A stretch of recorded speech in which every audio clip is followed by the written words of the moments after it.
साथियों, कैसे हैं आप सब अच्छे ही होंगे और अपनी स्टडी अच्छे से कर रहे होंगे। तो मित्रों, आपको मेरे चैनल साहित्य अकादमी पर हार्दिक स्वागत है। और अगर आप नए हैं तो प्लीज़ सब्सक्राइब कीजिए और लाइक कीजिए और बेल आइकन जरूर प्रेस कीजिए, जिससे मेरा जो भी नया वीडियो आए उसका नोटिफिकेशन आपको ज़रूर मिले। तो देर ना करते हुए चलते हैं अपने प्रश्नों की ओर। और यह प्रश्न राजस्थान लोक सेवा आयोग, जो कि आरपीएस के नाम से जाना जाता है, उसमें प्रीवियस ईयर के प्रश्न पूछे गए हैं, जो कई परीक्षाओं में, नेट में और एमपी टेट में और सभी परीक्षाओं में पूछे जाते हैं। तो आप इनको ध्यान से देखिए और अपना अपना आकलन कीजिए और मुझे अपना इसको ज़रूर शेयर करना कि आपका कितना सही हो रहा है। तो पहला प्रश्न है, किस ग्रंथ में राधा कृष्ण के प्रेम का अनूठा वर्णन है? तो राधा कृष्ण के प्रेम का अनूठा वर्णन किस में बताया गया है? तो मृगावती में, पद्मावत में, पदावली में या फिर मधुमालती में? तो इसका सही आंसर है पदावली में। अगला प्रश्न है, सिद्ध और योगियों की रचनाओं के संदर्भ में यह कथन किसका है? उनकी रचनाओं का जीवन ही स्वाभाविक सारणियों, अनुभूतियों, दशाओं से कोई संबंध नहीं है, वे सांप्रदायिक शिक्षा मात्र हैं, अतः शुद्ध साहित्य कोटि में नहीं आती हैं। तो शुद्ध साहित्य कोटि में किसको नहीं रखा है, किन कवियों को नहीं रखा है? तो रामजन शुक्ल ने, इसका आंसर है रामजन शुक्ल, डॉक्टर रामकुमार वर्मा, धीरेन्द्र वर्मा या डॉक्टर नगेंद्र। तो इसका सही आंसर है रामचंद्र शुक्ल। इन्होंने सिद्ध और योगियों को अपने साहित्य से शुद्ध साहित्य में नहीं माना है। अगला प्रश्न है, विद्यापति की पदावली मैथिली हिंदी में रचित होने पर भी निम्नलिखित में से किससे प्रभावित है? तो मैथिली में लिखी हुई है, फिर भी यह प्रभावित है किससे है? बांग्ला से, बिहारी से, मराठी से, फिर उड़िया से? तो इसका सही आंसर है बांग्ला से। अगला प्रश्न है, आदिकाल को चारण काल इनमें से किस साहित्य इतिहासकार के लेखक ने कहा है? तो आदिकाल को चारण काल किसने कहा है?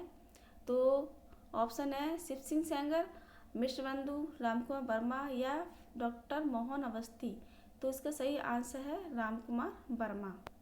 अगला प्रश्न है, विद्यापति को कृष्ण भक्ति की परंपरा में ना समझना चाहिए, या इनमें से किसका कथन है? कृष्ण भक्ति परंपरा में नहीं समझा है, तो यह किसका कथन है? तो इसका सही इसके ऑप्शन है अजय प्रसाद द्विवेदी, रामचंद्र शुक्ल, रामकुमार वर्मा या फिर बच्चन सिंह? तो इसका सही आंसर है रामचंद्र शुक्ल।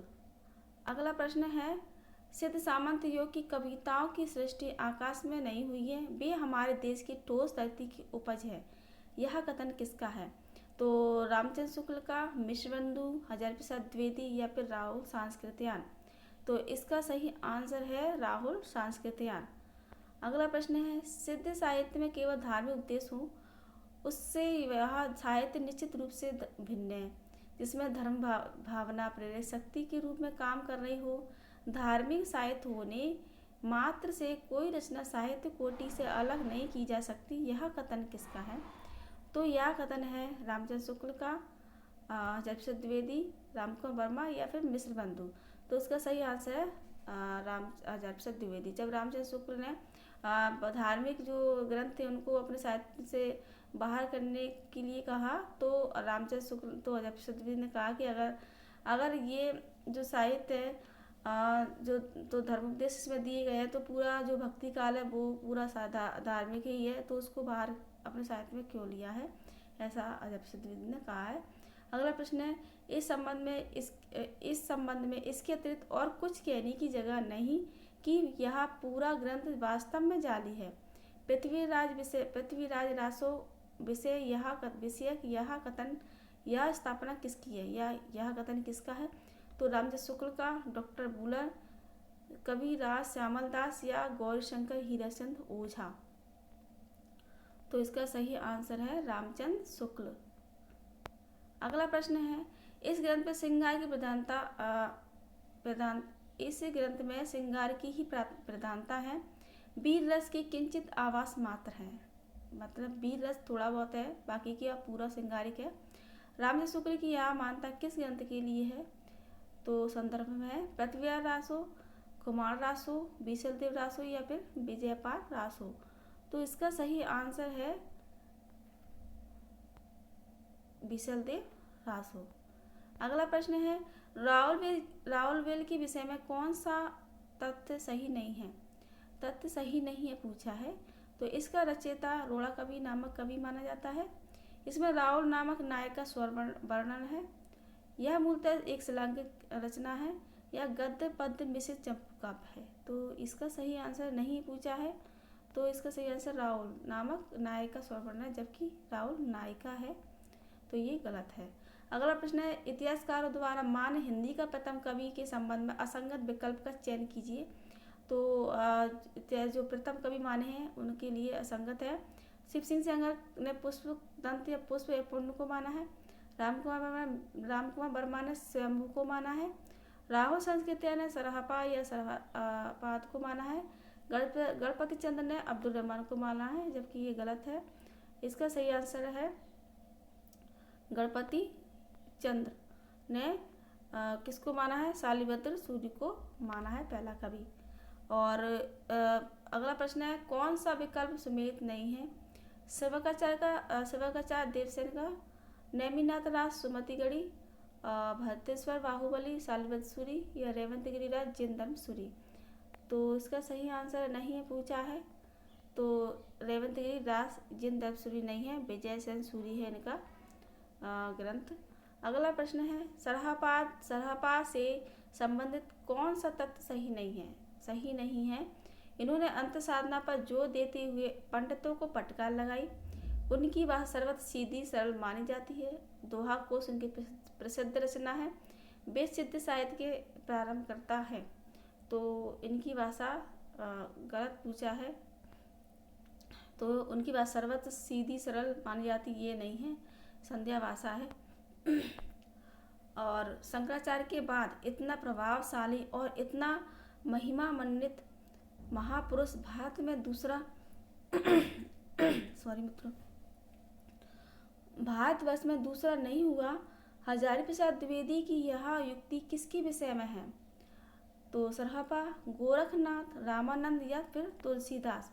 तो इसका सही आंसर है गोरखनाथ। अगला प्रश्न है डॉक्टर दशरथ शर्मा आदि कुछ विद्वान पृथ्वीराज रासों के किस संस्करण को मूल रासो मानते हैं? तो बृहत्तम संस्करण 16,306 छंद है, जिसमें मध्य संस्करण 7,000 छंद है, लघु संस्करण 3500 छंद है या सबसे छोटा संस्करण 1300 छंद है। तो मूल माना है इसमें सबसे छोटा संस्करण है और इसमें 1300 छंद हैं। अगला प्रश्न है बीसलदेव रासो के संपादनकर्ता इनमें से है आचार्य शुक्ल और दशरथ शर्मा एवं हजारी प्रसाद द्विवेदी, माता प्रसाद गुप्त एवं अगरचंद नाहटा, हजारी प्रसाद द्विवेदी एवं अगरचंद नाहटा। तो इसका सही आंसर है सम्मिलित पूछना है तो संपादनकर्ता कौन है? माता प्रसाद गुप्त और अगरचंद नाहटा। अगला प्रश्न है आदिकालीन हिंदी कवि अमीर खुसरो विषय कौन सा तथ्य सही नहीं है? उनकी पहेलियाँ, मुकरियाँ और दो सुगने हिंदी साहित्य में प्रसिद्ध हैं। उनकी रचनाओं में खड़ी बोली काव्य भाषा बनने का प्रयास कर रही थी। उन्होंने जनजीवन के साथ घुल मिलकर काव्य रचना की। उनका लक्ष्य जनता को धर्म उपदेश मात्र देना था। तो उनका लक्ष्य जनता को धर्म उपदेश मात्र देना था, ये गलत है। धर्म उपदेश तो इन्होंने नहीं दिया है, इन्होंने जनता का मनोरंजन किया है। इनमें से कौन सा विवरण सही नहीं है? सिद्धों की बाबमारी भोग साधना की प्रतिक्रिया में नाथपंथियों की हठ साधना प्रारंभ हुई। जैन साहित्य आचार, रास, फागु और रसचरित आदि शैलियों में रचा गया। हिंदी प्रदेश के पूर्वी भाग में जैन साधुओं ने हिंदी कवियों के मध्य से जैन मत का प्रसार किया। से शायद बौद्ध धर्म की वज्रयान उपशाखा से विकसित हुई। तो सही नहीं पूछा है, तो इसका सही नहीं है।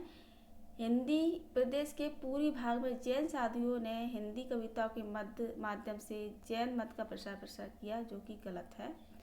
अपभ्रंश के कवियों को विस्मरण करना हमारे लिए हानि की वस्तु है।